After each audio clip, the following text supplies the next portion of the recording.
మిత్రులారా, ఈ ఎన్నికల్లో మోసానికి విశ్వసనీయతకు పోటీ, ఈ ఎన్నికల్లో నమ్మకానికి నమ్మక ద్రోహానికి పోటీ, ఈ ఎన్నికల్లో ప్రజాస్వామ్యానికి నియంతృత్వానికి పోటీ.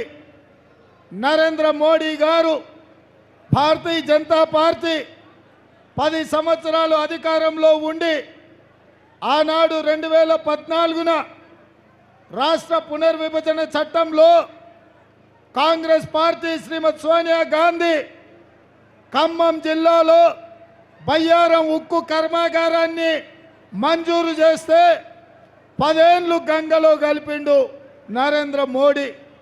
వరంగల్ జిల్లాలో రైల్వే కోచ్ ఫ్యాక్టరీని మనకు అనుమతిస్తే ఆ రైల్వే కోచ్ ఫ్యాక్టరీని లాతూర్కు తరలించకపోయిండు. అదేవిధంగా ఔటర్ రింగ్ రోడ్డు చుట్టూతా రంగారెడ్డి జిల్లాలో ఐటీ కంపెనీలు ఉన్నాయి. వేలాది కోట్ల రూపాయల పెట్టుబడులు తెచ్చి లక్షలాది ఉద్యోగాలు ఇవ్వాలని ఐటీఐఆర్ కారిడార్ని ఇస్తే ఇవాళ వాటిని రద్దు చేసిండు.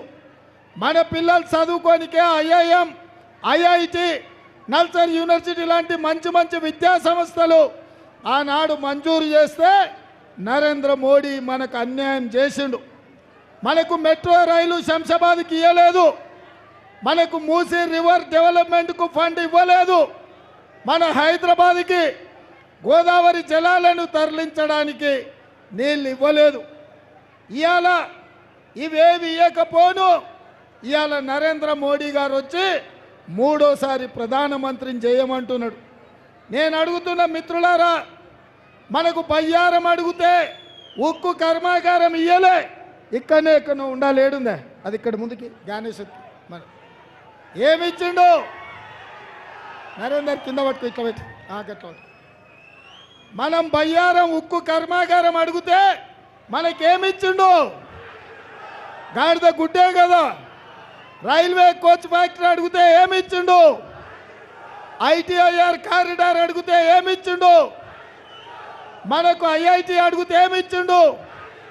ఐఐఎం అడిగితే ఏమిచ్చిండు? గోదావరి జలాలు అడిగితే ఏమిచ్చిండు? మూసీ నది అభివృద్ధికి నిధులు అడిగితే ఏమిచ్చిండు? శంషాబాద్కు మెట్రో రైలు అడిగితే ఏమిచ్చిండు? మరి గాడిద గుడ్డిచ్చినోనికి కర్రు కాల్చి వాత పెడతామా, లేకపోతే ఎన్నికల్లో ఓటేస్తామా? ఇవాళ బీజేపీ నుంచి కొండను దించినామంటున్నారు బీజేపీ వాళ్ళు. నేను మా కార్యకర్తలను ఒక్క మాట అడగదలుచుకున్నా, అది కొండైనా బండైనా మా కార్యకర్తలు పిండి పిండి చేస్తారని చెప్పి నేను ఈ సందర్భంగా చెప్పదలుచుకున్నా. 10 ఏళ్ళు ప్రధానమంత్రిగా ఉన్నాడు, మనకు 10 పైసలు ఇవ్వనోడు ఇవాళ మన ఓట్లు ఎట్లా అడుగుతాడు, మన ఊరికి ఎట్లొస్తాడని నేను అడుగుతున్న మిత్రులారా. ఇవాళ వాళ్ళకు ఒకటే నమ్మకం, రాముడు. నేను ఒక్క మాట చెప్పదలుచుకున్నా, మనమందరం హిందువులం కాదా? మనం రాముడికి మొక్తలేమా? కృష్ణుడికి పూజ చేస్తలేమా? హనుమాన్ జయంతి చేస్తలేమా?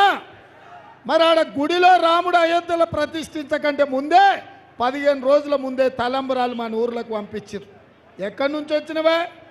అక్కడ ప్రతిష్ఠ జరగకుండా తలంబరాలు ఉంటాయా? ఎక్కడైనా లగ్గం అయినాక కదా తలంబరాలు వచ్చేది. మరి లగ్గం కంటే ముందు తలంబరాలు ఇచ్చిండంటే ఈడ రేషన్ బియ్యంలో పసుపు కలిపి మనకు పంచిపెట్టి మన ఓట్లు కొద్దులగొట్టాలని చూస్తున్నారు.